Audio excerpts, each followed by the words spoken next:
One of the first islands we visited was the Post Office Island. It's owned by the Liddon family, who established the pearling industry base in the 1950s, and the previous family members who have now deceased have left Jane to run the island all by herself.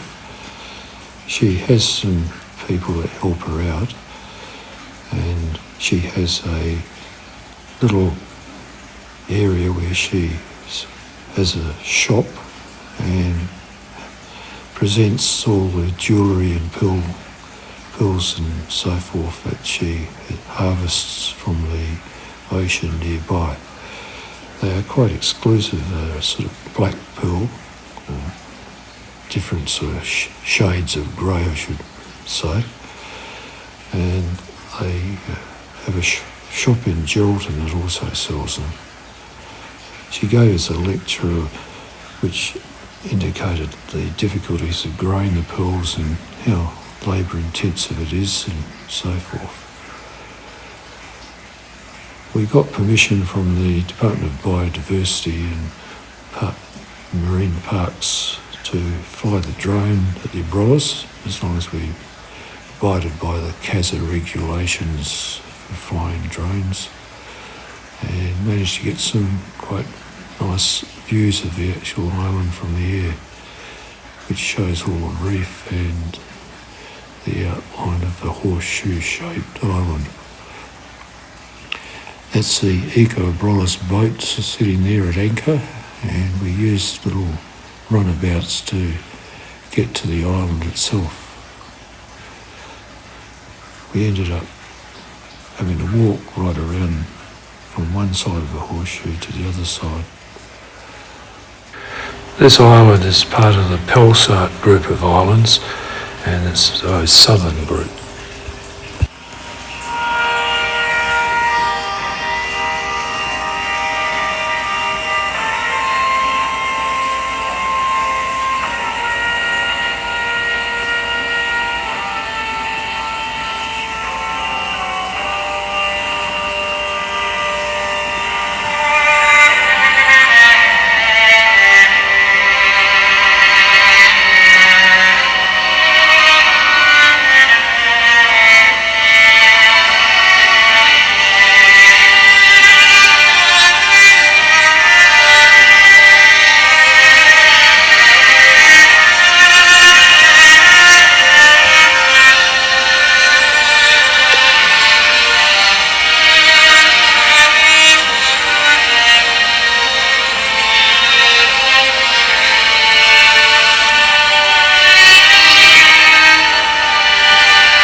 The next clip shows our dinghy trip to the main island wharf, where Jane had her little shop and manufacturing processing of the oyster pearls. It was a fairly short trip from the Abrolhos boat, but winding through the reefs, which were very shallow, took a reasonable amount of skill from the boat operator.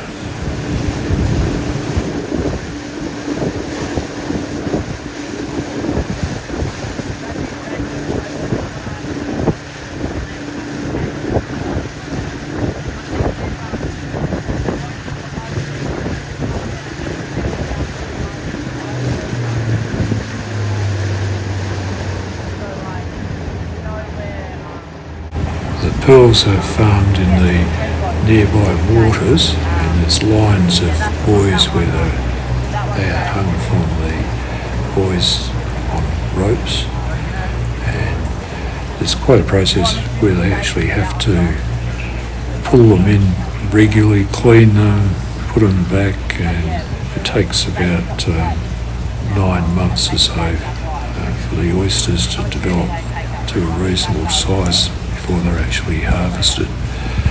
They're probably about a year and a half apparently.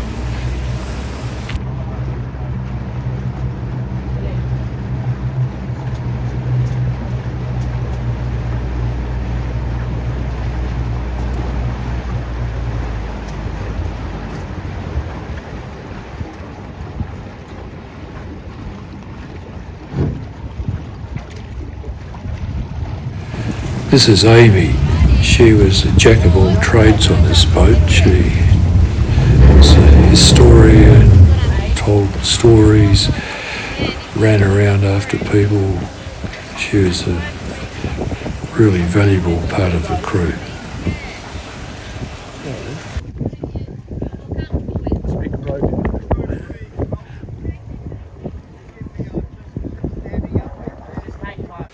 That's the Abrolhos just moored offshore. Yeah, we've been told the story of the Liddon family. Apparently the ashes of their deceased relatives have all been deposited in this lagoon. The plaque there indicates so. Apparently that's the skull of a sperm whale. Yeah, we walked right around to the other side of the horseshoe, where we were picked up by a boat and taken back to the main wharf, where we left the island back for the Abrolhos for our next adventure.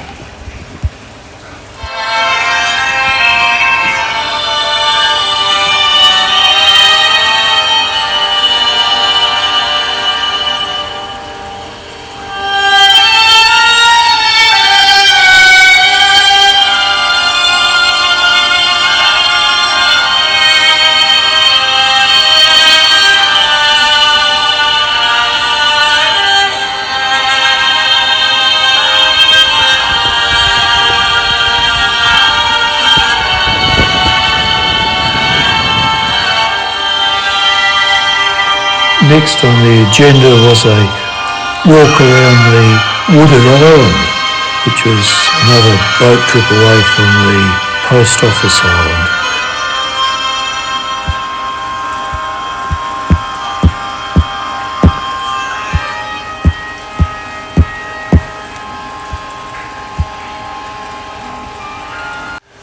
When we got ashore on this island, we had a bit of a walk around to have a look at the nesting area where the lesser noddy bird nests. This little bird that flies all the way from Siberia to this island, which is one of 2 islands off the West Australia coast where it actually nests, the only area in the world. This is a dinghy landing of the boat on the island. Because it's so shallow, it needs a fairly low draft boat. This is a group heading off for the walk around the island to the snorkelling spot, which was called the Blue Hole. So we ended up having a nice little dive in this area, and here we go with the coral that we noticed as we dived.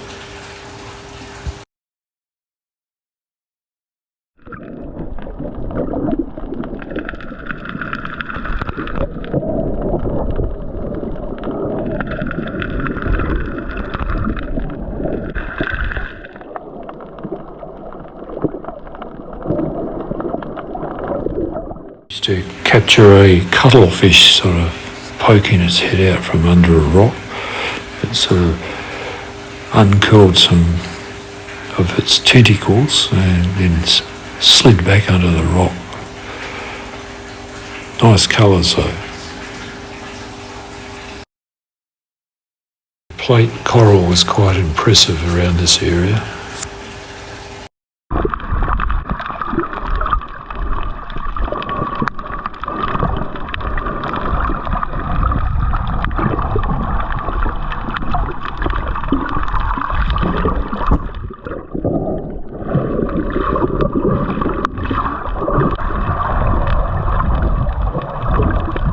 quite a few fish around to have a good look at.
Cleared areas where someone's dropped a boat anchor and it's crushed all the coral, leaving a sandy bottom.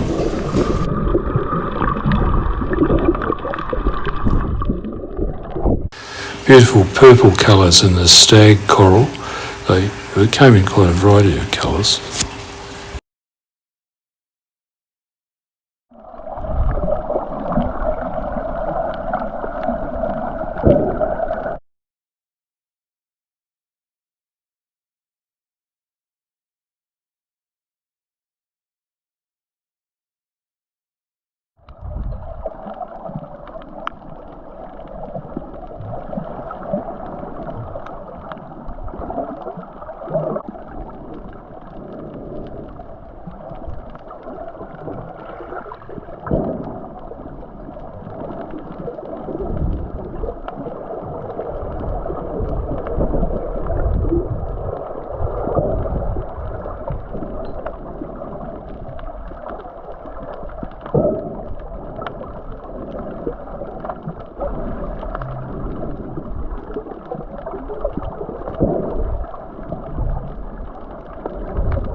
You could look at this stuff for hours. It's so beautiful, all the different shapes and colours and the actual textures. And in the light, all the colours are so vibrant.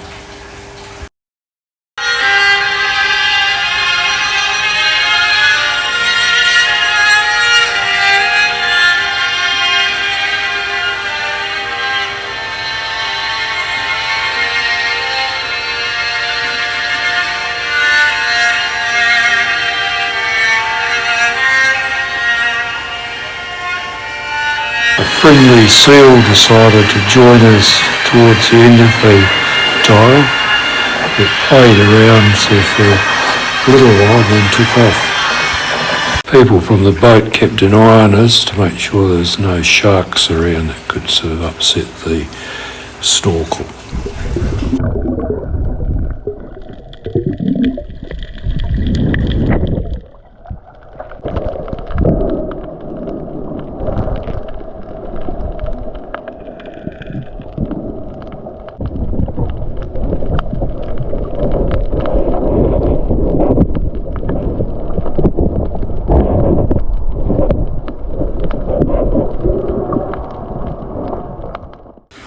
We then went and pulled some cray pots and had a good catch, and we use these for the lunches and dinner and every other time they prepared food.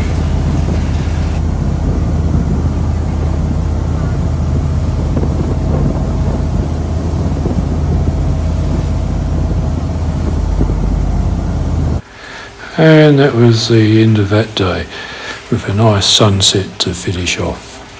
The next video is coming up.